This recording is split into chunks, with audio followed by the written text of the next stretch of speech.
The Oppenheimer family stands as the darkest, most surgically efficient monopoly the modern world has ever seen.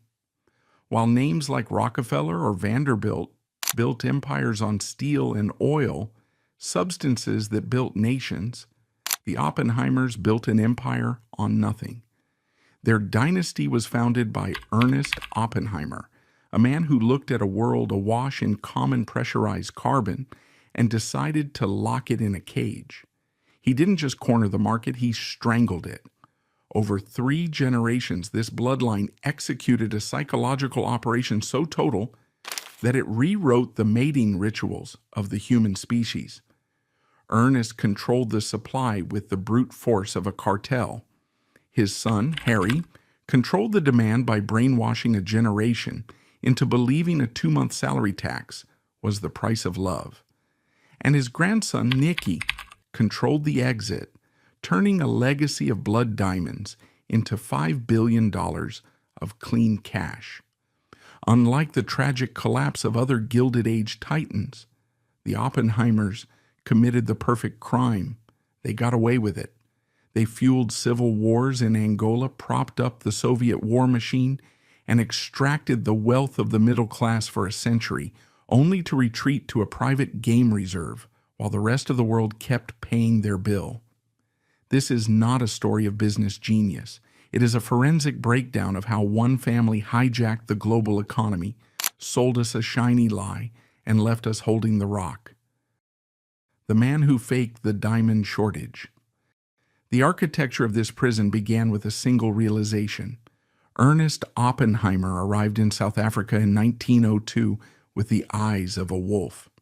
He was 22 years old, a German Jewish clerk sent from London to inspect the diamond fields of Kimberley.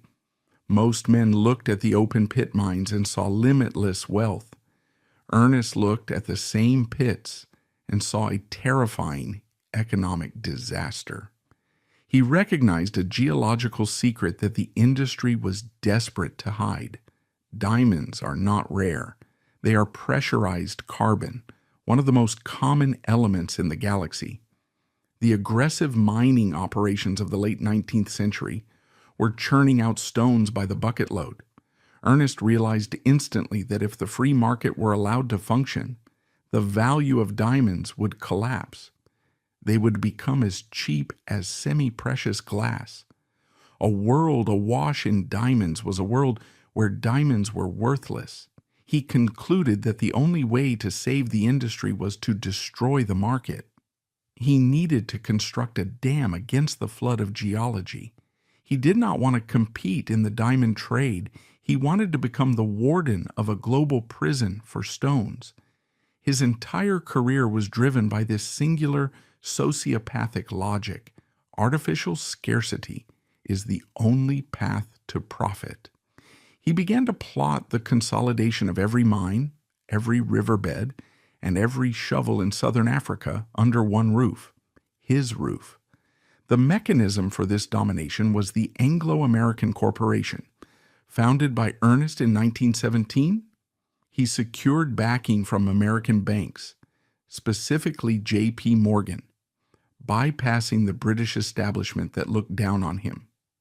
With American capital in his pocket, Ernest began to circle the existing giant De Beers like a shark circling a bleeding whale. Cecil Rhodes, the founder of De Beers, was dead. The company was vulnerable. Ernest engaged in a decade-long campaign of corporate fratricide.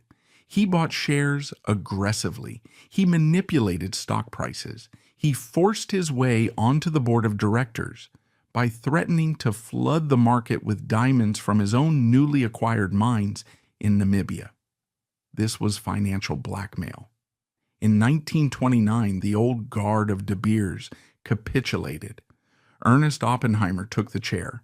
He was now the king of diamonds. He controlled the supply. He controlled the logistics. He controlled the very concept of luxury. He immediately implemented a policy of ruthless centralization. Independent miners were given a choice: join the cartel or be destroyed. Ernest did not tolerate competition. He viewed a diamond sold outside his control as a leak in a submarine, a fatal flaw that had to be plugged, usually by bankrupting the miner who sold it. Control over the mines was not enough. Ernest needed to control the buyers. He formalized the Central Selling Organization, CSO, in London, a shadowy entity that functioned less like a trading house and more like a criminal syndicate. The CSO became the single funnel through which 80% to 90% of the world's rough diamonds passed.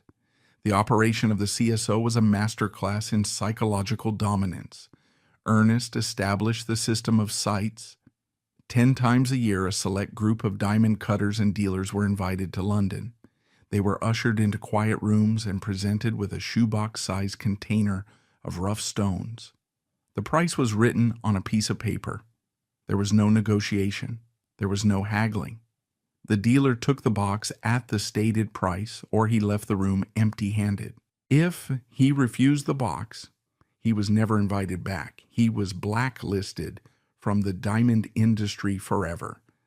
This system turned independent businessmen into terrified vassals. They bought what Ernest told them to buy. They paid what Ernest told them to pay. He stripped the market of its defining characteristic, choice, and replaced it with a dictatorship of supply. The wealth of the Oppenheimers was extracted not just from the earth, but from the bodies of black men. Ernest Oppenheimer perfected the compound system, a labor management strategy that forensic historians identify as the precursor to the apartheid state. The mines required thousands of laborers.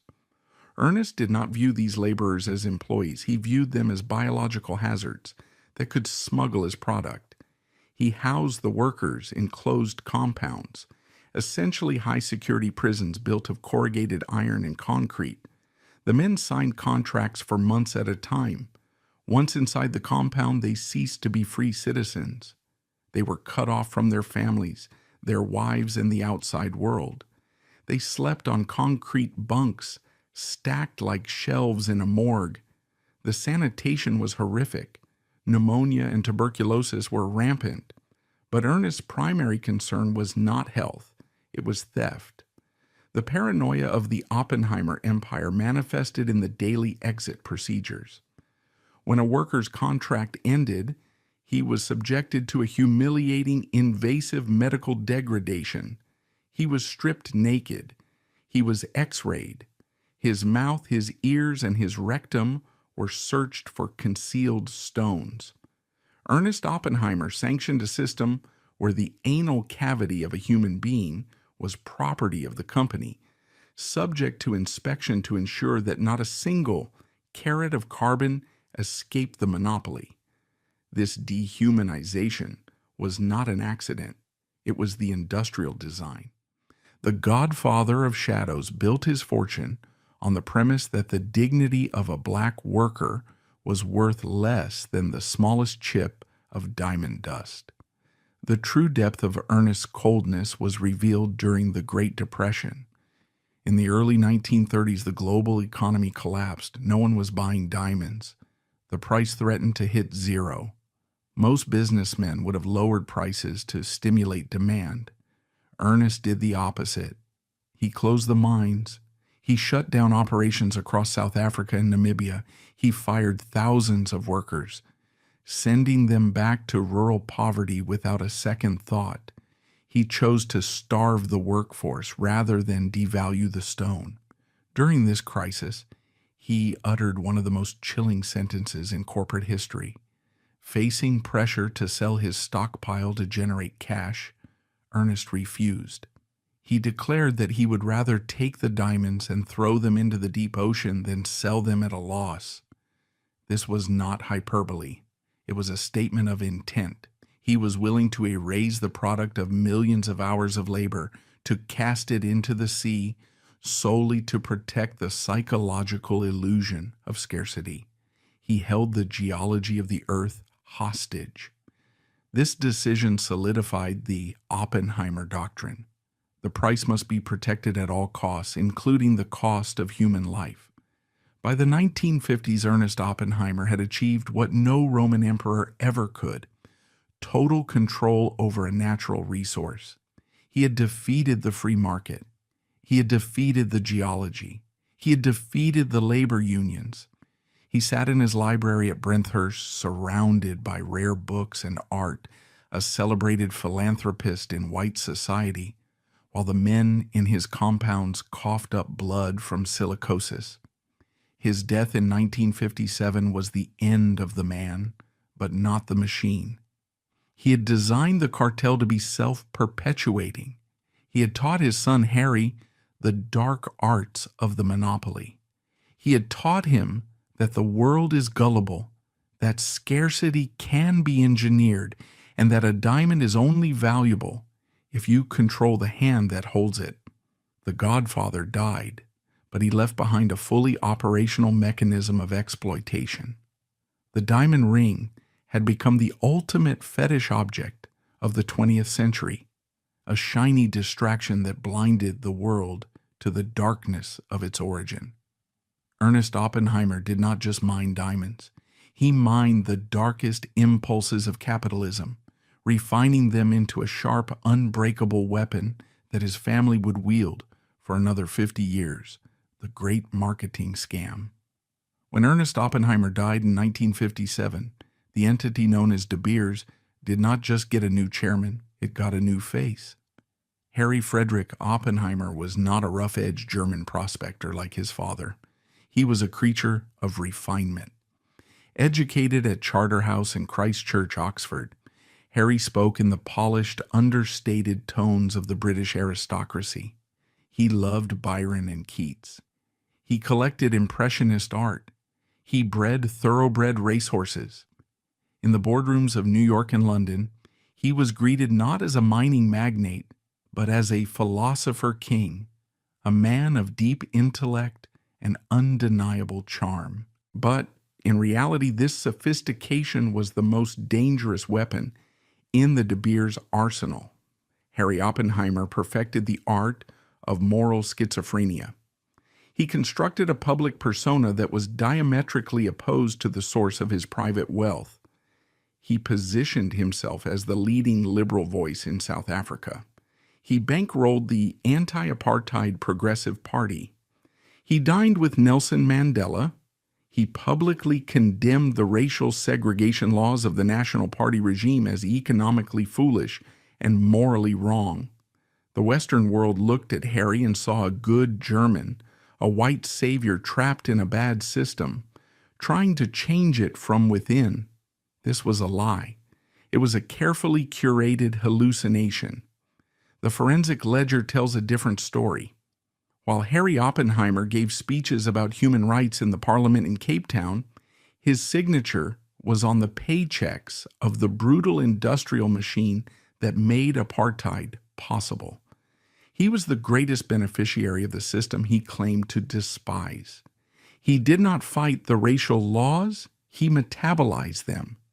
He used the systemic disenfranchisement of the black population to suppress wages, crushing labor unions and maintaining profit margins that would have been illegal in any democracy. Harry Oppenheimer was not a victim of apartheid. He was its engine room. Harry insulated himself from the source of his wealth within the walls of Brenthurst Estate, a lush botanical hallucination in the middle of Johannesburg. The center of his world was not the boardroom, but his library, a quiet temple of high culture filled with first editions and impressionist art. In this hermetically sealed chamber, far from the coughing miners, Harry would sit in his leather armchair, reading Keats and discussing liberty with visiting dignitaries, completely detached from the engine of oppression that kept his tea warm. But every brick of that library, every spine of every rare book, was paid for by a system of organized cruelty operating just a few miles away. The silence of the library was purchased with the screams of the compounds. This is the definition of compartmentalization. Harry possessed the psychological ability to sever the connection between the product and the process. He could admire the beauty of a diamond or a poem while totally ignoring the human debris required to produce it. He viewed himself as a custodian of civilization, yet his empire was built on the most primitive form of exploitation, the consumption of human bodies for mineral extraction. The moral schizophrenia allowed him to be Dr. Jekyll in the library and Mr. Hyde in the boardroom, without ever acknowledging the contradiction. The reality of Harry's empire was the hostile. Under his chairmanship, the migrant labor system initiated by Ernest was not reformed. It was industrialized. The hostels were not homes. They were storage facilities for biological tools. Hundreds of thousands of black men were recruited from the rural Bantustans or neighboring countries like Lesotho and Mozambique. They were brought to the gold and diamond mines and housed in single-sex barracks that resembled maximum security prisons. Harry Oppenheimer knew exactly what these places were. He walked through them. He saw the concrete bunks stacked like shelves in a morgue, the exact same design his father had implemented 50 years prior. Yet, he changed nothing. The system remained designed to destroy the family unit. By law and by company policy, wives and children were forbidden from living with the workers. They remained hundreds of miles away in the starving rural reserves. Harry Oppenheimer knew this. He visited the mines. He saw the conditions. Yet for decades, he did nothing to change the fundamental structure of the hostile system. He argued that it was tradition or regulatory necessity. But the brutal truth is that the hostile system was cheaper. It is cheaper to house a single man in a concrete bunk than to build a house for a family. It is cheaper to feed a man a caloric minimum of maize porridge than to support a community. Harry's liberalism stopped exactly where his profit margins began. He treated the black workforce not as citizens to be uplifted, but as a natural resource to be exhausted. The hostel was the battery farm of the diamond industry, and Harry was the farmer who harvested the energy while lamenting the cruelty of nature. The exploitation went deeper than housing. It penetrated the lungs. The mines under Harry's control were breeding grounds for tuberculosis and silicosis. The dust from the drilling and blasting settled in the lungs of the workers, slowly turning their tissue into scar material. It is a slow, suffocating death. Under Harry's watch, the medical care provided to these men was rudimentary at best and forensic at worst. The company doctors were not there to heal. They were there to patch the machine up and send it back to work. When a worker became too sick to dig, he was not given a pension or long-term care. He was repatriated. He was put on a bus and sent back to his rural village to die off the company books. This was a statistical cleansing. By exporting the dying men back to the countryside, De Beers and Anglo-American kept their mortality statistics artificially low. They externalized the cost of death. Harry Oppenheimer, the humanist, presided over a system that treated human life as a disposable consumable. He knew about the silicosis rates. He read the reports, but to install proper ventilation or to provide comprehensive health care would have cost millions. He chose the dividend over the diagnosis. He chose to let men suffocate in the mud of the Transkei rather than cut into the profits of the shareholders in London and New York. This calculated indifference is the hallmark of the hypocrite king. He did not hold the whip, but he balanced the ledger that paid for it. Throughout the 1960s and 70s, as the world began to turn against apartheid, Harry Oppenheimer became the regime's most effective diplomat. He did not defend racism. That would have been uncouth. Instead, he peddled the myth of constructive engagement. He told American presidents and British prime ministers that the best way to end apartheid was to invest more in South Africa. He argued that economic growth would inevitably lead to political freedom. He claimed that De Beers was a force for modernization that would slowly erode the racial laws. This was a masterful deception. It bought the apartheid regime 20 extra years of life. Foreign capital flowed into South Africa, reassured by Harry's soothing words. But that capital did not liberate the black worker. It militarized the white state. The taxes paid by De Beers and Anglo-American funded the police force that shot schoolchildren in Soweto in 1976. They funded the army that invaded Angola. Harry Oppenheimer served as the human shield for a monster. His reputation as a liberal reformer neutralized the threat of sanctions for decades. He was the friendly face at the front door, while the house behind him was a torture chamber. The tragedy of Harry Oppenheimer is not that he was a racist. It is that he knew better. He was intelligent enough to understand the evil of the system, but he was too greedy to dismantle it. He possessed the power to bring the South African economy to a halt. If he had closed the mines in protest, if he had recognized black trade unions in the 1950s instead of the 1980s, the history of the country might have been different. But he never pulled the lever. He chose the golden handcuffs. He preferred to be the richest man in a moral wasteland rather than a righteous man in a smaller castle. In the forensic analysis of his soul, the books in the Brenthurst Library are not evidence of his culture. They are evidence of his guilt. They were his escape from the reality he helped create. He surrounded himself with the highest achievements of the human spirit, art, poetry, philosophy, to block out the smell of the hostels. He died in 2000, eulogized as a giant of industry and a friend of democracy. But the ghosts of the men who coughed their lungs out in the darkness of his mines, the men who slept on concrete shelves for 30 years so that Harry could buy another Chagall, offer a different verdict. He was a man who wore a tuxedo to a massacre, shined his shoes with the blood on the floor, and then complained about the mess. By 1938, the Oppenheimer empire faced an existential threat that could not be solved by mining engineers or thugs with truncheons. The problem was not supply, it was demand. In Europe, the looming war had crushed the luxury market. In America, the Great Depression had left a generation of young men too poor to buy jewelry. But the forensic crisis went deeper than economics. It was cultural. The public had begun to see diamonds for what they truly were, shiny, useless rocks. They were viewed as gaudy relics of the Victorian aristocracy, irrelevant to the modern, pragmatic American.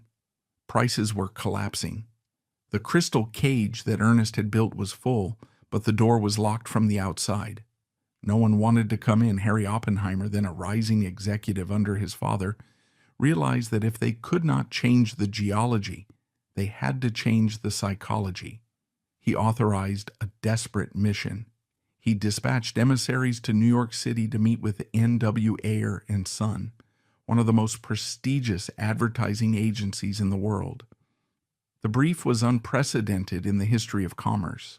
They were not asking N.W. Ayer to sell a brand like Ford or Coca-Cola. They were asking them to manufacture a cultural imperative. They needed to stop selling diamonds as a luxury and start selling them as a necessity. They needed to hack the human mating ritual. N.W. Ayer accepted the contract and conducted extensive research. Their initial report, delivered to the Oppenheimers, was brutally honest. It stated that diamonds had no intrinsic value, and that the younger generation regarded engagement rings as a waste of money that could be better spent on a washing machine or a car. To a normal businessman, this would be a signal to liquidate. To Harry Oppenheimer, it was a challenge. The agency proposed a solution that amounted to psychological warfare. They argued that since the diamond had no practical use, its value must be constructed entirely out of emotional insecurity. They proposed to link the diamond inextricably to the concept of romantic love. The strategy was to create a mass neurosis where a woman would feel unloved if she did not receive a diamond, and a man would feel emasculated if he could not provide one. The objective was to make the diamond ring not a choice, but a tax, a mandatory levy on the institution of marriage. The Oppenheimers signed the check. The brainwashing protocol was activated. The campaign needed a verbal anchor, a spell that would bypass the logical brain and lodge directly in the emotional center. In 1947, a female copywriter at N.W. Ayer named Frances Geraghty sat in a boardroom late at night, exhausted. She scribbled a line on a piece of paper, "A diamond is forever." To the public, this slogan sounded like a promise of enduring romance. But forensically, it was a brilliant piece of economic engineering designed to solve the Oppenheimers' biggest problem, the second-hand market. Diamonds are durable. They don't wear out. If people sold their old rings, the market would be flooded and prices would crash. The phrase "a diamond is forever" was a command. It meant you must never sell this. It meant that a diamond is not a liquid asset. It is a sentimental totem that must be kept until death. By convincing women that selling their engagement ring was a betrayal of their past love, N.W. Ayer effectively removed the inventory from the market forever. Every diamond sold was trapped in a psychological safe deposit box, the family jewelry box, ensuring that new demand could only be met by new stones from the De Beers mines. Harry Oppenheimer didn't just sell a product, he sold a restraining order on the resale economy. The campaign was total. N.W. Ayer did not just buy billboards, they infiltrated the culture. They set up a diamond information center in New York, a propaganda bureau disguised as a news outlet. They sent lecturers into high schools across America to speak to teenage girls. These educational assemblies were designed to groom the next generation of consumers. They taught the girls that the size of the diamond was a direct measurement of their future husband's success and commitment. They planted the seed of envy before the girls even had boyfriends. They targeted Hollywood. De Beers paid movie studios to insert scenes where the leading man would propose with a massive stone. They loaned millions of dollars worth of jewelry to actresses for the Academy Awards, creating the red carpet culture we see today. They manipulated the royal family of England, ensuring that the queen and princesses were always photographed wearing diamonds. This was influencer marketing decades before the internet. The message was relentless and subliminal. Successful people wear diamonds. Happy people wear diamonds. If you want to be successful and happy, you must pay the tax to the Oppenheimers. Perhaps the most audacious act of manipulation was the invention of the salary rule. In the pre-war era, there was no guideline for how much a man should spend on a ring. N.W. Ayer realized this ambiguity was losing them money. They needed a revenue target, so they simply invented one. They launched a campaign with the taglines, "How can you make 2 months' salary last forever?" And "Is 2 months' salary too much to spend on something that lasts forever?" There was no logic to this number. It wasn't based on economics or tradition. It was an arbitrary figure chosen by the ad agency to maximize De Beers' wallet share. They literally reached into the pockets of working-class men and dictated the price of their dignity. The brilliance of the 2-month salary rule was that it scaled. As the world got richer, the Oppenheimers got richer. It turned the engagement ring into a performance of financial pain. The hypocrite king, Harry Oppenheimer, sitting in his library in Johannesburg, was effectively taxing the global workforce. Every young electrician or teacher in Ohio who saved for months to buy a ring was unknowingly sending a tribute payment to the apartheid-era mines of South Africa. The ring was not a gift to the fiancé, it was a transfer of wealth from the American middle class to the Oppenheimer Trust Fund. The ultimate proof of the virus's efficacy came in the 1960s with the conquest of Japan. Historically, Japan had no tradition of diamond engagement rings. Marriages were arranged, the ceremony was Shinto, the gifts were practical. To Harry Oppenheimer, this was an unacceptable void in the market. De Beers unleashed NWA on Japan. They ran ads showing westernized Japanese women swimming, playing tennis, and driving cars, all while wearing diamonds. They equated the diamond with modernity and Western freedom. They shamed the traditional Japanese man, implying that adhering to old customs was backward. The results were terrifyingly fast. In 1967, less than 5% of Japanese brides received a diamond ring.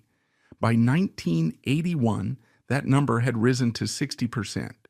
Within a single generation, the Oppenheimers had obliterated 1,000 years of Japanese tradition and replaced it with a commercial transaction invented in Philadelphia. They had successfully colonized the Japanese mind. By the 1980s, the brainwashing protocol was complete. The diamond engagement ring was no longer seen as a product.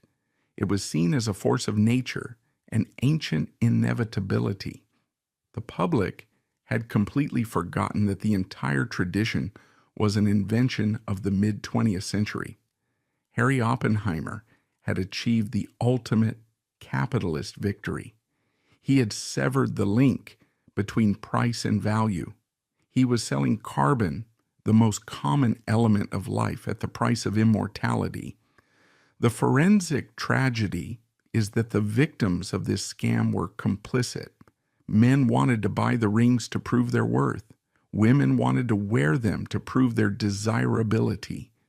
Harry Oppenheimer simply provided the stage for this theater of insecurity. He understood that humans are desperate for meaning, and he sold them a rock that meant nothing, wrapped in a slogan that meant everything. While he dined with poets and politicians, presenting himself as a man of letters, his true masterpiece was this fiction, a global delusion that turned the pain of the miners in the dark earth into the sparkle of the bride in the light. In the mid-1950s, the Oppenheimer empire faced a geological crisis that threatened to shatter the crystal cage. For decades, the monopoly had relied on the fact that the major diamond deposits were in Africa, within Harry's sphere of influence. But in 1955, Soviet geologists discovered the Mirny Pipe in Siberia. It was a monster, a massive volcanic vortex of kimberlite that promised to spew millions of carats into the global market. To the forensic accountants at De Beers, the Mirny mine was a terrifying variable. It was outside their jurisdiction. It was controlled by the Soviet Union, the ideological enemy of the West, and a regime that did not answer to the laws of supply and demand. If the Soviets decided to dump their diamonds on the open market to raise hard currency for their military machine, the price of diamonds would collapse overnight. The scarcity that Ernest and Harry had so carefully engineered would be exposed as a lie. Harry Oppenheimer, the arch-capitalist of South Africa, was staring down the barrel of a communist economic weapon. What followed was one of the most cynical acts of realpolitik in corporate history.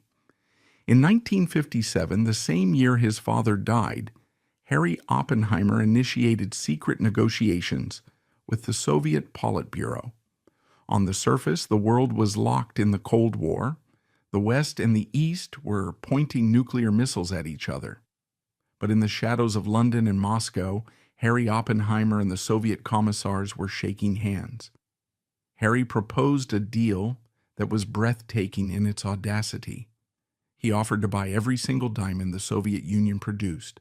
He would pay in hard currency, no questions asked.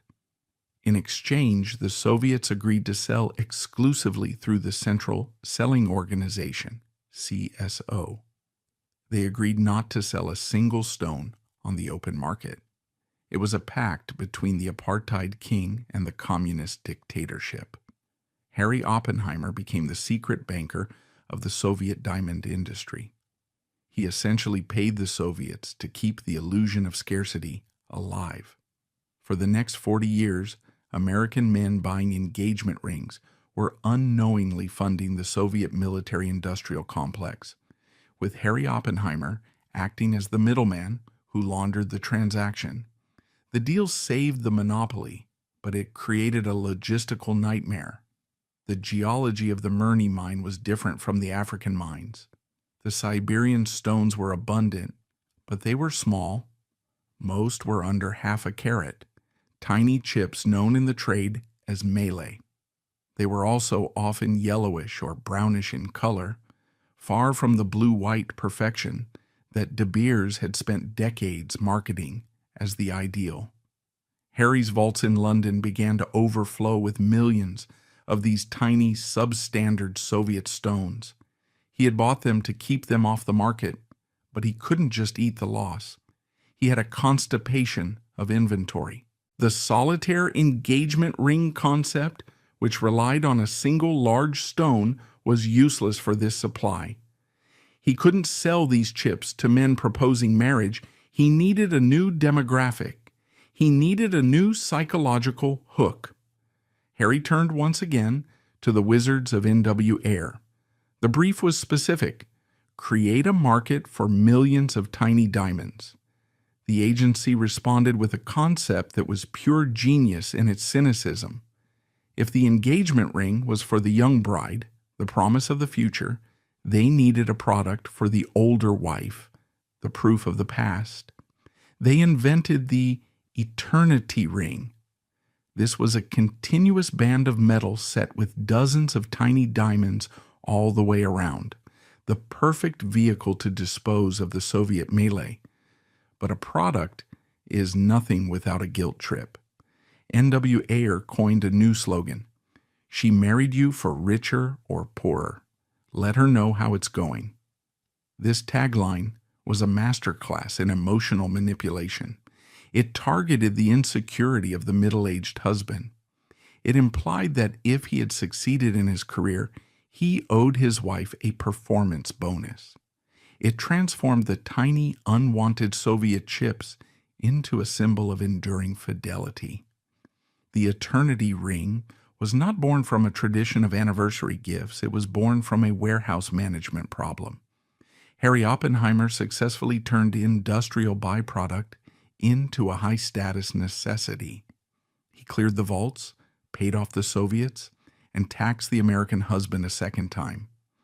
The Soviet deal also brought a flood of off-colored diamonds, browns and yellows, that were traditionally considered industrial grade, fit only for drill bits and saw blades. Harry could not sell these as gem quality under the old standards. So he changed the standards. De Beers launched a marketing campaign to rebrand these defective stones. They stopped calling them brown and started calling them champagne, cognac, and chocolate. They used the language of luxury food and drink to describe geological impurities. They hired designers to create natural collections that featured these earth-toned stones. It was a forensic act of alchemy. Harry took waste material, gave it a fancy name, and sold it at a premium. The public, uneducated in gemology and trusting the De Beers brand, bought it hook, line, and sinker. They wore drill bit diamonds on their fingers and felt sophisticated. By the end of the 1970s, Harry Oppenheimer had achieved total dominance. He had co-opted the Soviet Union. He had brainwashed the Japanese. He had invented the eternity ring to sell his trash. He sat in the center of a web of lies so complex and so pervasive that it had become indistinguishable from reality. He had proven that with enough money and enough control, you can suspend the laws of economics. He maintained the price of diamonds not by digging less, but by buying more. He became the buyer of last resort for the entire planet. But this stability came at a terrible moral price. To maintain the monopoly, Harry had to do business with anyone who had stones. In the next chapter of the dossier, this willingness to trade with the devil would move from the boardrooms of Moscow to the killing fields of Africa. The hypocrite king was about to hand the reins to the next generation, just as the diamond fields began to soak up real blood. The Soviet deal was a Cold War transaction. The blood diamond era would be a hot war atrocity, financing warlords for profit. By the early 1990s, the geopolitical chessboard that Harry Oppenheimer had mastered began to disintegrate. The Soviet Union collapsed, ending the stable, centralized deal that had kept Siberian diamonds off the open market. But a more terrifying variable emerged in the jungles of Africa, the collapse of the state itself. As the Cold War proxy battles ended, they were replaced by resource wars. In Angola, Sierra Leone, and the Democratic Republic of Congo, rebel armies seized control of the diamond fields. To a normal corporation, a war zone is a no-go area. To the Oppenheimer dynasty, now transitioning leadership to Harry's son Nicky, a war zone was simply an unregulated supply source that had to be disciplined. The fundamental axiom of the De Beers cartel remained unchanged. The price of diamonds must never fall. If a rebel army flooded the market with millions of stolen carats to buy weapons, the global price would crash. Therefore, De Beers had to intervene. They did not intervene with peacekeepers. They intervened with checkbooks. They activated a strategy known internally as mopping up, but forensically, it functioned as a vacuum cleaner of war. The directive from the boardrooms in London and Johannesburg was absolute: buy everything. It did not matter if the seller was a legitimate government or a genocidal warlord. If it sparkled, it belonged in the De Beers vault. The mechanism for this absorption was the outside buying office. While the Central Selling Organization, CSO, handled the legitimate contracts with stable nations like Botswana, De Beers maintained a shadow network of buyers in the diamond hubs of Antwerp, Belgium, and Tel Aviv, Israel. These offices were designed to operate in the gray zone of international law. They were the airlocks between the chaotic violence of the African bush and the sterile luxury of the retail market. The buyers sitting in these offices were not interested in provenance. They were interested in volume. When a parcel of diamonds arrived on their desks, smelling of the Congo River mud, the question asked was never, who died for this? The question was, what is the asking price? The De Beers buyers had a mandate to outbid everyone else. They paid premium prices to ensure that the rogue diamonds did not fall into the hands of independent traders who might undercut the cartel. This premium was, in forensic reality, a direct subsidy to the suppliers. By maintaining high prices for illicit stones, De Beers made rebellion profitable. They turned the buying offices in Antwerp into a financial airlock. Once a diamond was purchased for cash, it effectively ceased to be a rebel stone and simply became inventory. The transaction stripped the stone of its politics. A stone dug at gunpoint by a child soldier in Angola became indistinguishable from a stone mined by a unionized worker in Namibia. The vacuum cleaner sucked up the evidence along with the carbon. The first major test of this immoral architecture was the Angolan Civil War. The protagonist of this tragedy was Jonas Savimbi, the leader of the rebel group UNITA. Savimbi was a charismatic psychopath who refused to accept the results of the 1992 election. He returned to war, but he had lost his Cold War sponsors, the CIA and apartheid South Africa. He needed a new source of funding to keep his army alive. He found it in the alluvial diamond fields of the Quandt Valley. Unlike deep underground mines, which require heavy engineering and capital, and are thus hard for rebels to operate, alluvial diamonds are found in riverbeds. They can be mined with a shovel and a sieve. Savimbi enslaved the local population, forcing tens of thousands of civilians to dig in the mud under the watch of soldiers with AK-47s. This was the birth of the blood diamond economy on an industrial scale. UNITA began to hemorrhage millions of carats onto the international market. This is where the complicity of the Oppenheimer dynasty becomes absolutely undeniable. De Beers officials knew exactly who controlled the Quandt Valley. Their own geological maps told them. Their intelligence networks in Africa confirmed it. They knew that any diamond coming out of that specific region was a UNITA diamond. They knew that the money paid for those diamonds would be used immediately to purchase weapons, fuel, and landmines. Yet, throughout the 1990s, De Beers bought the vast majority of Angola's rough diamond production. In 1992 alone, UNITA sold approximately $500 million worth of diamonds. By the late 90s, the figure was in the billions. Who bought them? The outside market buyers in Antwerp, dominated by De Beers. The Oppenheimers essentially acted as the central banker for Jonas Savimbi. They provided the hard currency liquidity that allowed the war to continue. When De Beers bought a $10 million parcel of diamonds from a Lebanese middleman in Antwerp who had just flown in from Luanda, they were effectively signing a check for $10 million worth of mortars and ammunition for UNITA. The forensic chain of causality is unbroken. The American groom buys a ring. De Beers buys the rough stone to protect the price. The middleman pays Savimbi. Savimbi buys landmines. An Angolan child loses a leg. The Oppenheimers did not plant the mine, but they paid for the manufacturing of it. They viewed the Angolan Civil War not as a humanitarian disaster, but as a supply leakage problem that could be solved with cash. Nicky Oppenheimer and the De Beers board justified this activity with the logic of market stability.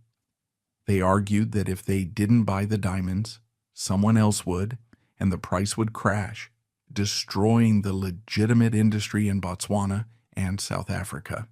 This is the too big to fail defense applied to war crimes. They position themselves as the guardians of the industry, willing to get their hands dirty to save the market. But the forensic reality is darker. They weren't just stabilizing the market, they were enriching themselves on the chaos. They bought the Angolan stones cheap, relative to retail, and sold them high. They profited from the desperation of the warlords. The vacuum cleaner strategy required a deliberate blindness. De Beers executives stopped reading the human rights reports coming out of Angola. They focused entirely on the carat count. They ignored the fact that UNITA was rearming during peace negotiations using diamond wealth. In 1993, the war reignited with ferocious intensity, destroying the city of Quito. That destruction was financed by the very stones that were now resting in the vaults of the Charterhouse Street Fortress in London, waiting to be sorted, cut, and sold to lovers in Tokyo and New York.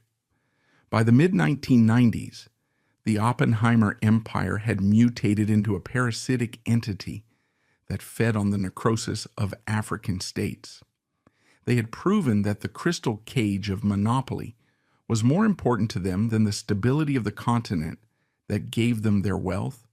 They had turned the concept of neutrality into a weapon. They claimed to be neutral businessmen, merely buying a commodity.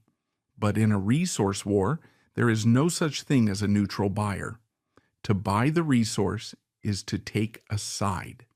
De Beers took the side of the highest bidder. And in the 1990s, the highest bidders were the men with the guns.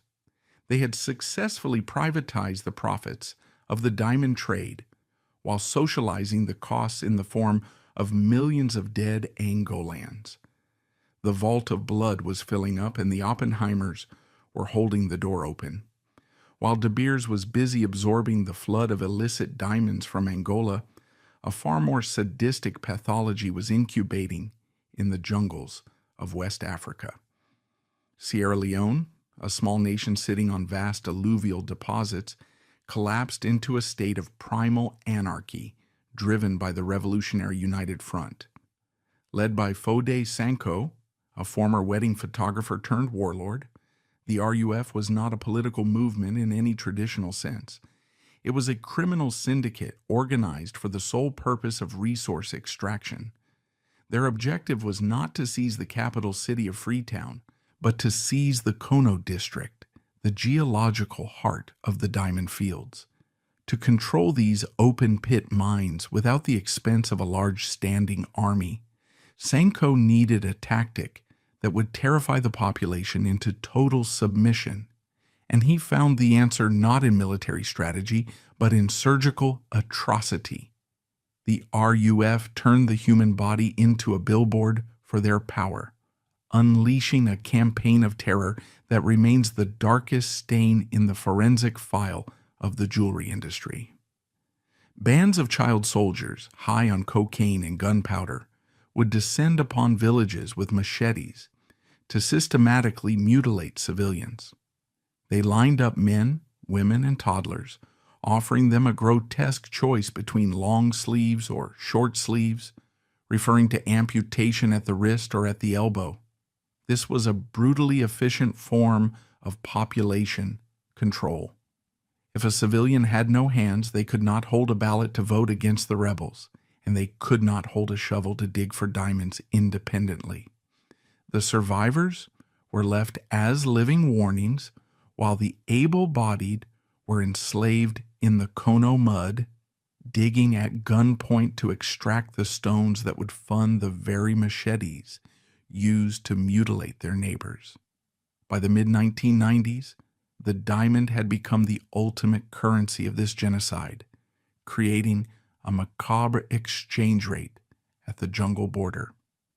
United Nations investigators and intelligence agencies established that a single rough diamond of average quality, no larger than a pea, could be exchanged for 2 AK-47 assault rifles and 500 rounds of ammunition. A high-quality gemstone could buy a crate of rocket-propelled grenades, while a simple mayonnaise jar filled with rough stones was enough to pay a battalion of mercenaries for 6 months. These stones flowed out of the jungle into Liberia, where the warlord Charles Taylor acted as a fence, issuing false paperwork that relabeled Sierra Leonean blood diamonds as legitimate Liberian exports before flying them directly to the buying offices of Antwerp and Tel Aviv.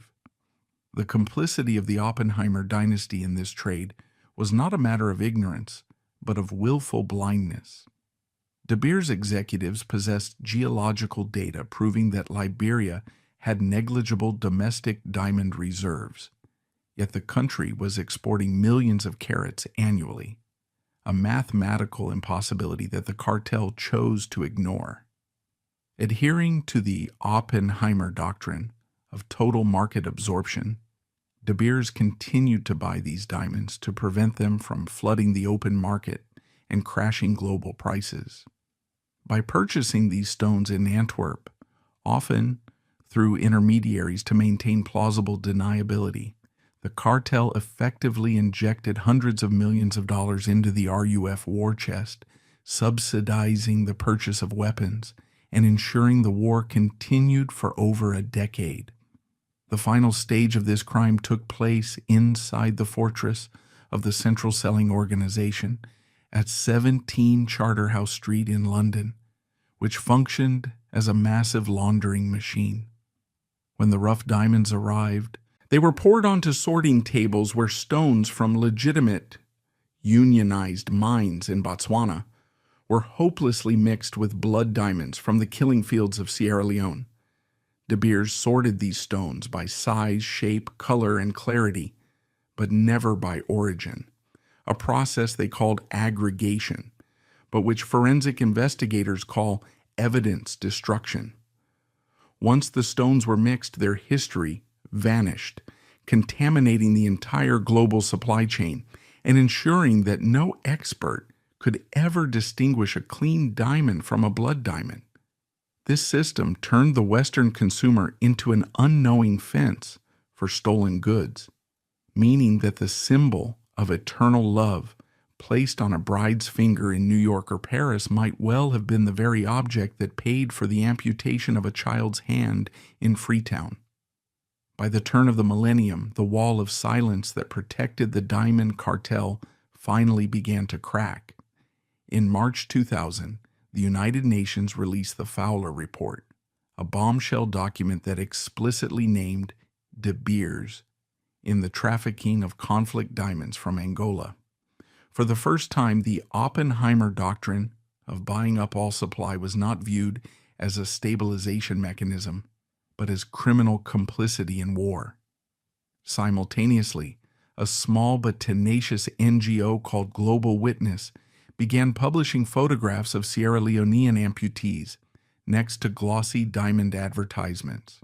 The term blood diamond entered the global lexicon, and for Nikki Oppenheimer, this was the realization of the ultimate nightmare, the possibility that the diamond engagement ring would become the new fur coat, a symbol not of love, but of cruel vanity.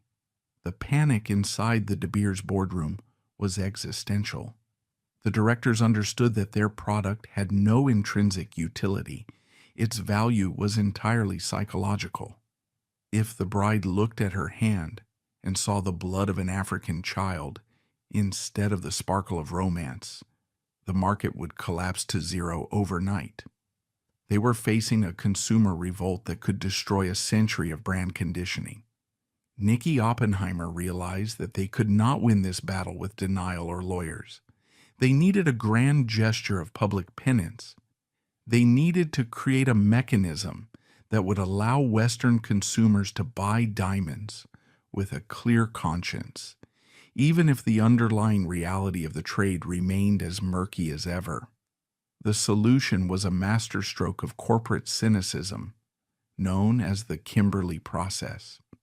In a series of meetings hosted, ironically, in the very town where Ernest Oppenheimer had started the empire, the diamond industry gathered with governments and NGOs to design a global certification scheme.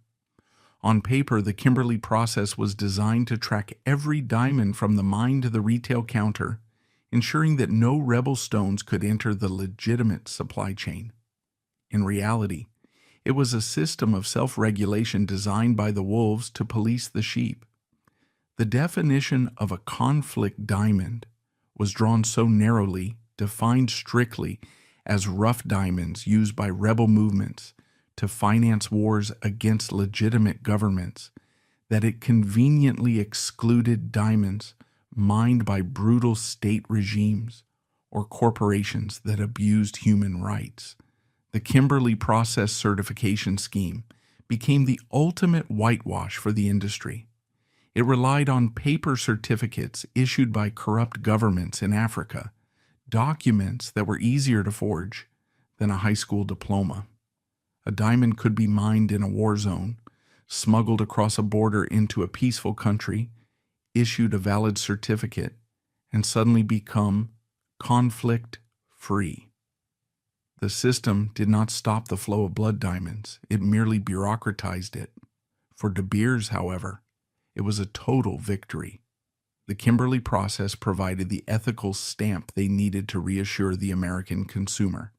It acted as a firewall, protecting the retail price of diamonds from the moral consequences of their extraction. With the certification scheme in place, Nikki Oppenheimer executed a final strategic pivot to sanitize the company's image. De Beers announced that it would close its famous buying offices in war zones and stop purchasing diamonds on the open market. ending the 80-year-old strategy of hoarding global supply. This was not a moral awakening, but a financial calculation. The stockpile in London had become too expensive to maintain, and the legal heat was getting too intense.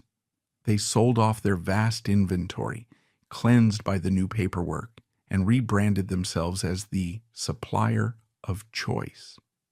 The world applauded the reform, but forensic history records the truth. The Oppenheimers had profited from the slaughter when it was convenient, and they invented a regulatory shield to wash their hands of it when the cameras were turned on. The blood had been scrubbed from the floor, but the foundation of the house remained built on the bones of the voiceless. Why did they sell everything in 2011? The 21st century did not arrive at the gates of the Oppenheimer empire with the promise of modernization. It arrived with the cold, metallic screech of a closing trap. For 80 years, the Dynasty had operated De Beers not merely as a corporation, but as a sovereign geopolitical entity that existed above the laws of nation-states. Ernest and Harry Oppenheimer had constructed a crystal cage so robust that it seemed immune to the tides of history. They had survived the Great Depression, the Second World War, the collapse of the British Empire, and the fall of the Soviet Union.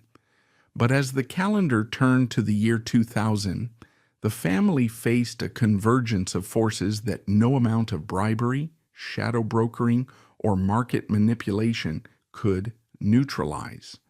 The unique architecture of their monopoly, the single-channel system, where all the world's diamonds flowed into London and were redistributed at a fixed price, was fundamentally incompatible with the new global order of transparency and free trade. The Oppenheimers were analog tyrants in a digital democracy, and the walls of their fortress at 17 Charterhouse Street were beginning to crack under the pressure of a coordinated international siege. The most immediate and humiliating threat came from the United States Department of Justice. For decades, the Oppenheimer family had treated American antitrust law with a devastating arrogance. They viewed the Sherman Antitrust Act, which forbids price fixing and monopolies, as a quaint piece of colonial legislation that did not apply to South African billionaires. This hubris created one of the most bizarre anomalies in the history of global business. The owners of the world's most famous luxury brand were effectively fugitives from their largest market. By the late 1990s, the legal noose had tightened to the point of strangulation. The Department of Justice had impaneled grand juries and was actively investigating De Beers for conspiring to fix the global price of industrial diamonds in collusion with General Electric. The indictment hung over the family like a sword of Damocles. It meant that Nicky Oppenheimer, the chairman of De Beers and one of the richest men on earth, could not set foot on American soil without risking immediate arrest. If his private jet touched down at JFK or Dulles, he would be met not by a limousine, but by federal agents armed with subpoenas and handcuffs. This was not merely a personal inconvenience, it was a catastrophic commercial liability. The United States was consuming over 50% of the world's diamond jewelry, yet the architects of that consumption were forced to manage the market by remote control from London and Johannesburg. They were generals trying to command a battlefield they were forbidden from entering. The inability to operate directly in New York meant that De Beers could not open its own retail stores, could not directly manage its advertising campaigns on American soil, and could not legally defend its brand against competitors in U.S. courts. They were ghosts in their own machine. The golden handcuffs of the antitrust indictment were choking the company's ability to pivot. Nicky Oppenheimer realized that the outlaw status that had given his grandfather Ernest a mystical aura of power was now, in the modern era, a toxic stain that prevented the company from listing on the stock exchange or raising capital from American banks. Simultaneously, a second front opened in Brussels, the capital of the European Union. Unlike the Americans, who used the threat of arrest, the Europeans used the threat of structural dismantlement. The EU Competition Commission, under the ferocious leadership of Mario Monti, began a systematic forensic audit of the De Beers business model. They targeted the supplier of choice, contracts, the legal instruments that bound diamond cutters to the cartel. For generations, De Beers had operated on a take-it-or-leave-it basis. If you wanted diamonds, you bought what De Beers gave you at the price De Beers set, and you never asked questions. Monti declared this system illegal. He demanded transparency.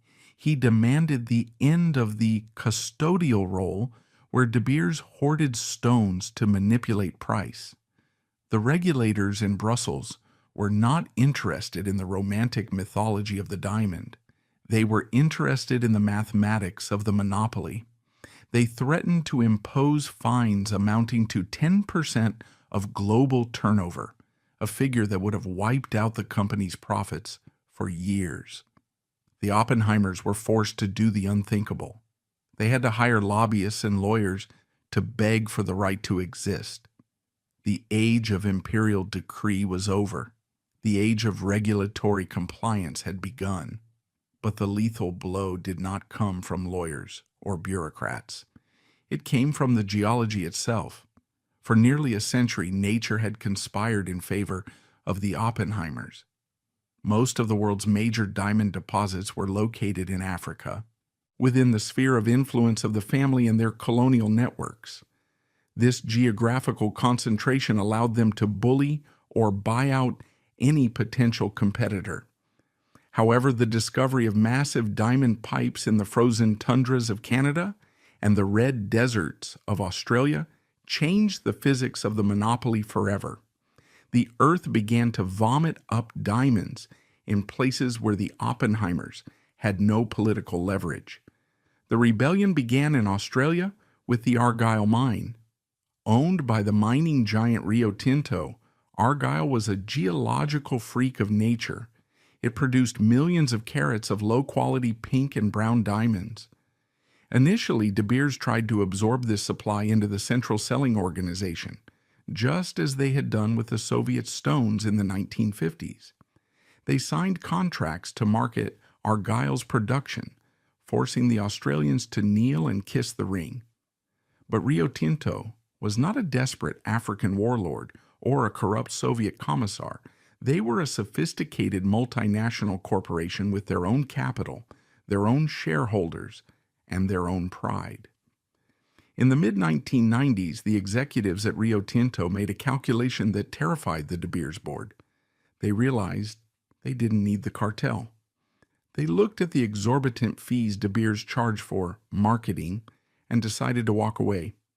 They broke away from the Central Selling Organization.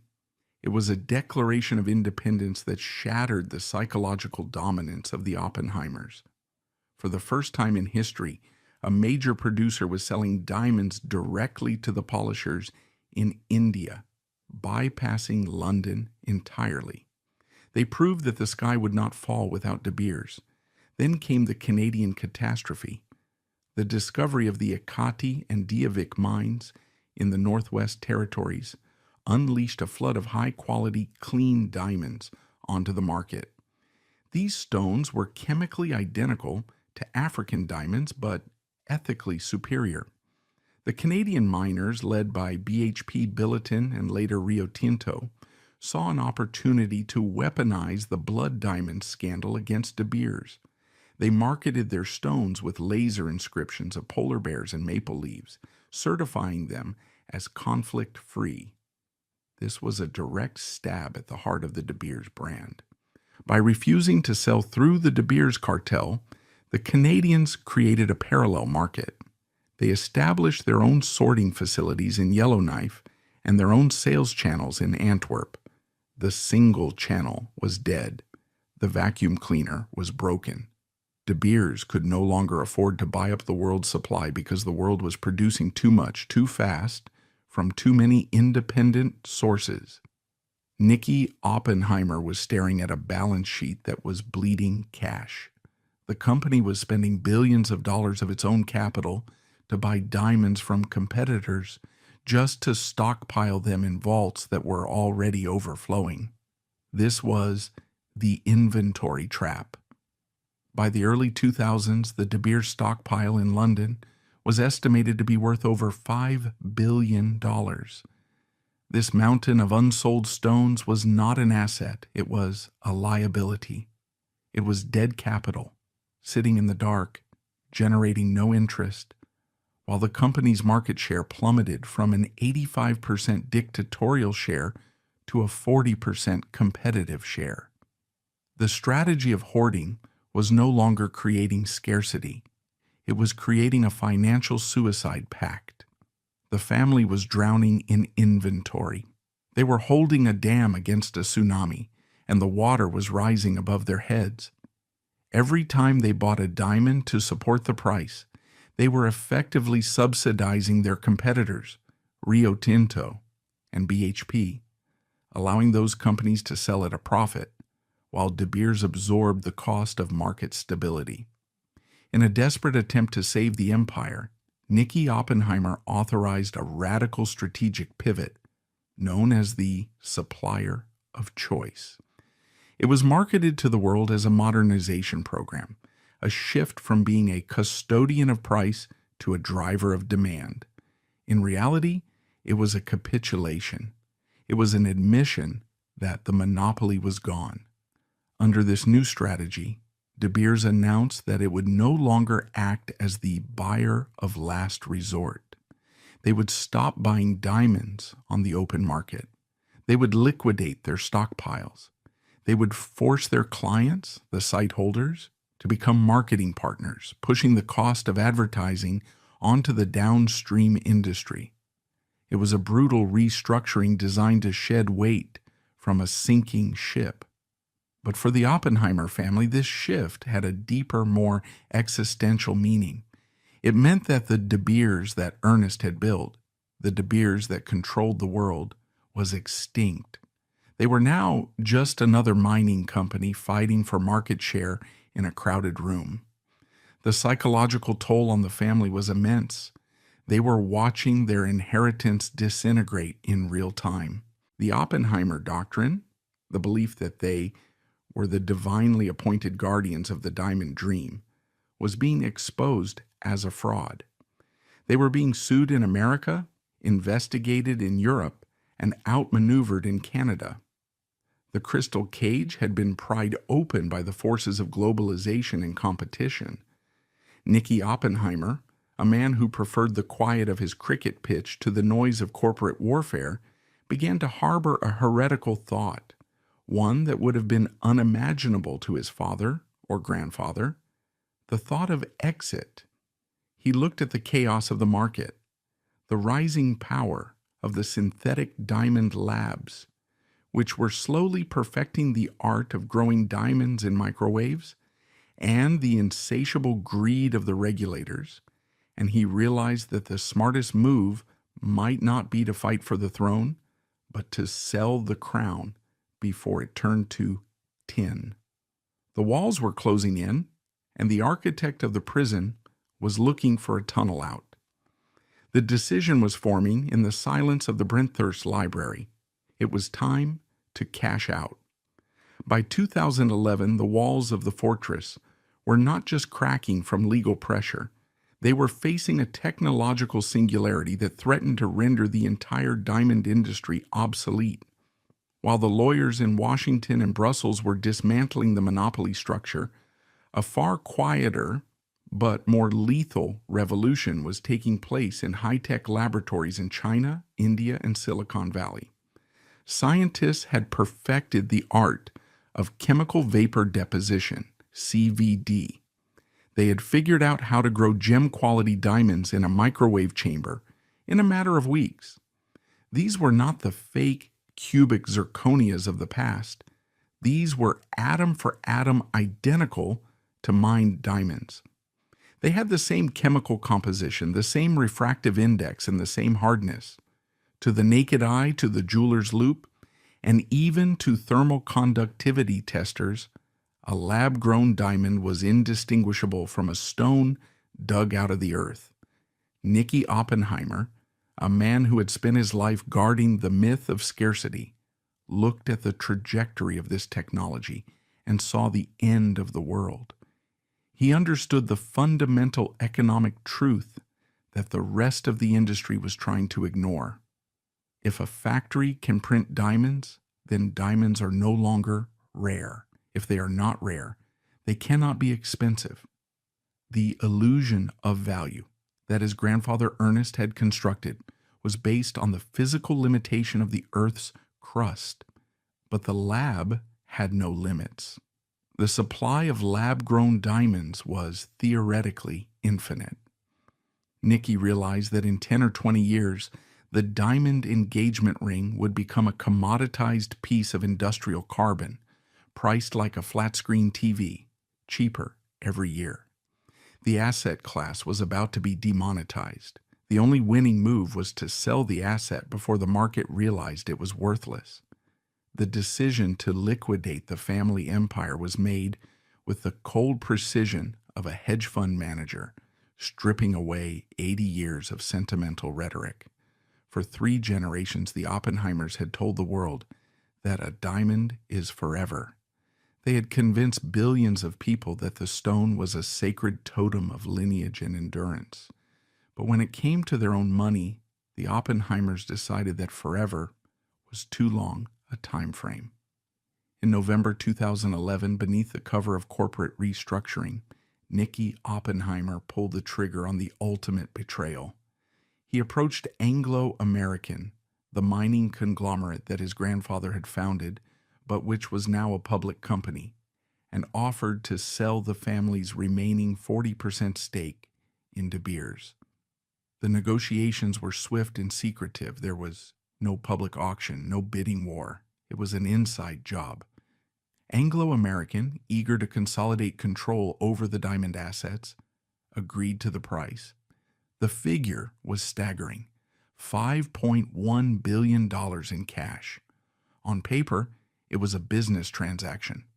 Forensically, it was a heist.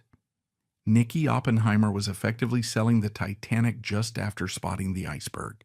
He was cashing out at the absolute peak of the market, handing over the keys to a kingdom that was beset by antitrust lawsuits, ethical scandals, and the looming tsunami of synthetic stones. He was trading a portfolio of problematic mines and a rapidly depreciating brand for a pile of liquid, unencumbered cash. When the deal was announced, the industry was in shock. The name Oppenheimer and diamonds had been synonymous for a century.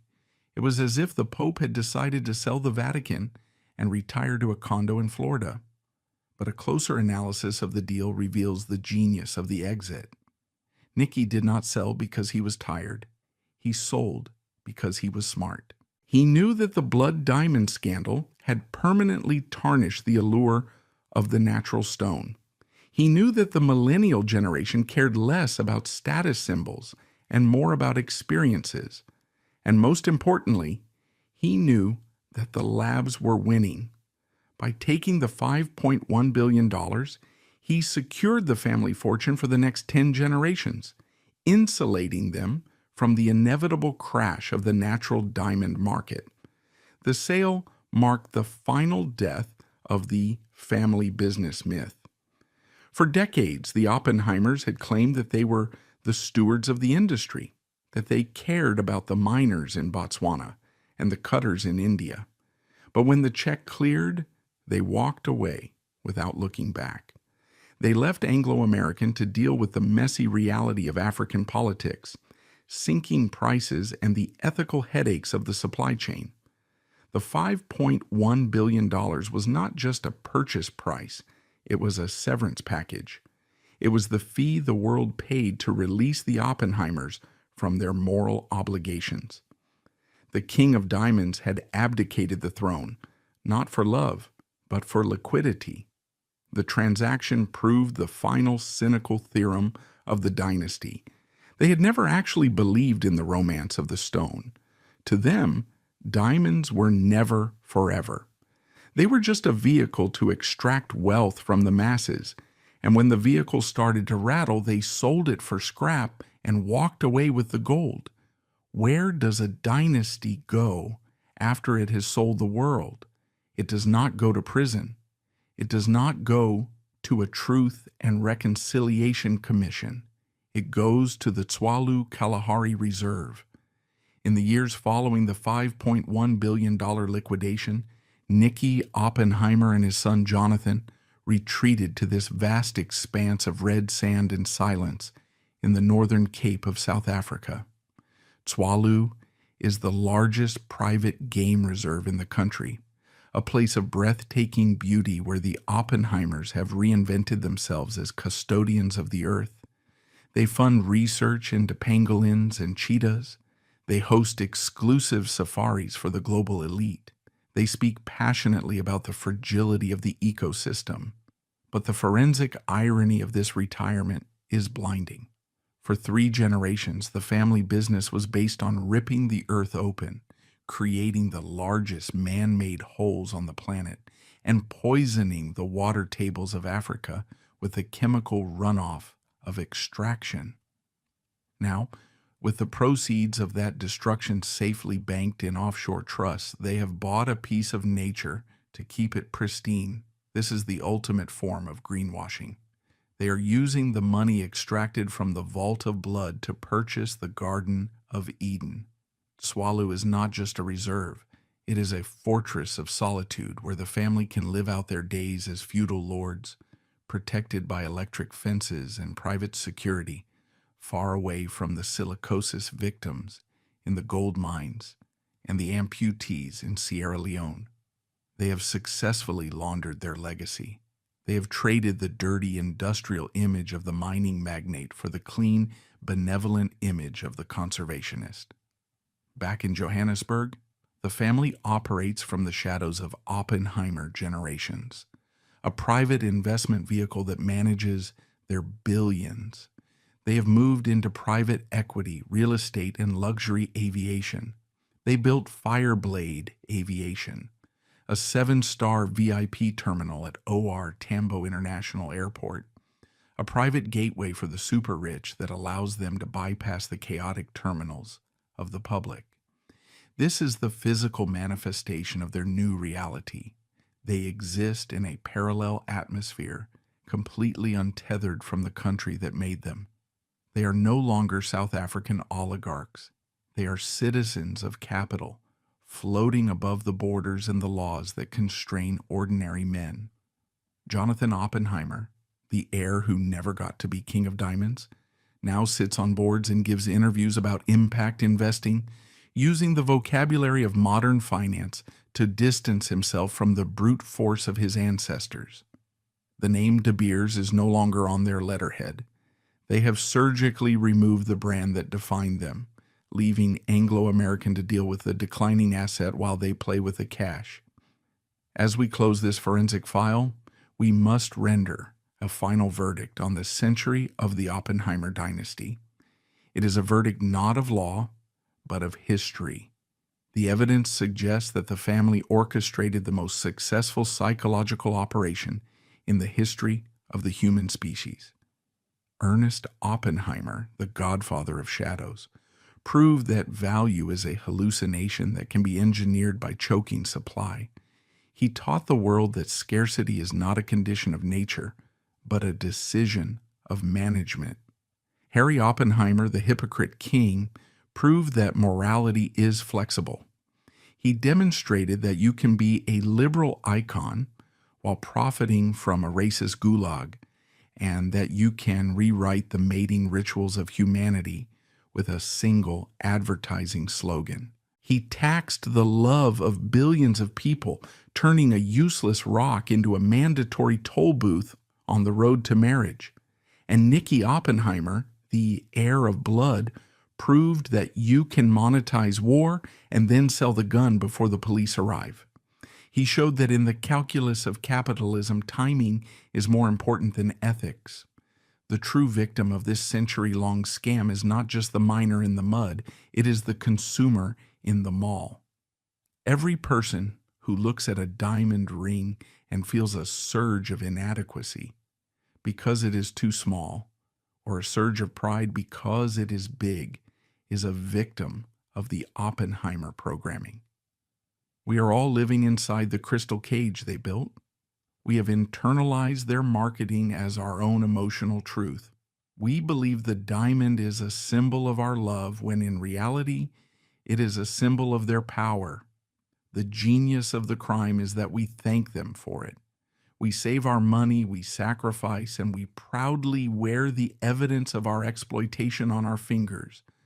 The Oppenheimers got away with it. They committed the perfect crime. There were no indictments for the price fixing that stole billions from consumers. There were no war crimes tribunals for the financing of UNITA or the RUF. There was only the quiet click of a bank transfer in 2011, followed by the silence of the Kalahari. Today, the mines are getting deeper and more dangerous. The synthetic diamonds are flooding the market, and the Forever brand is fading. But the Oppenheimers are safe. They are watching the sunset over the red dunes of Swallow, sipping gin and tonics paid for by a century of blood, sweat, and lies. The diamond may not be forever, but the money they made from it certainly is. The file is closed. But the ring on your finger remains a glittering testament to the family that fooled the world.